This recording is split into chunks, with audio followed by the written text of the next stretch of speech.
সমুদ্র আপনার ধারণার চেয়েও বেশি গভীর। আপনি হয়তো অনেক উঁচু পাহাড় দেখেছেন বা অনেক উঁচু বিল্ডিংয়েও চড়েছেন। উঁচু পাহাড় বা বিল্ডিং এর আনুমানিক উচ্চতা কত হতে পারে সে সম্পর্কে একটা ধারণা আপনি হয়তো সহজেই করতে পারেন, কিন্তু একটা সমুদ্র দেখে এর গভীরতা কত হতে পারে তা কি আপনি আন্দাজ করতে পারেন? উচ্চতা সম্পর্কে হয়তো আপনার ধারণা আছে, কিন্তু গভীরতা সম্পর্কে আপনার ধারণা কতটুকু?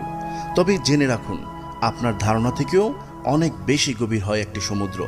পৃথিবীতে যত পাহাড়, পর্বত, উঁচু বন, সমতল ভূমি ও দ্বীপপুঞ্জ রয়েছে, সবগুলো দিয়ে যদি সমুদ্রকে ভরাট করার চেষ্টা করা হয়, তবুও তার এক ভাগও সম্ভব হবে না। বরং পুরো পৃথিবী 2 মাইল পর্যন্ত সমুদ্রের গভীরে তলিয়ে যাবে। এতটাই গভীর হয় একটি সমুদ্র। কি লুকিয়ে আছে এই অপার রহস্যঘেরা জলরাশির ভিতরে? জানতে চাইলে ভিডিওটি শেষ পর্যন্ত দেখতে থাকুন।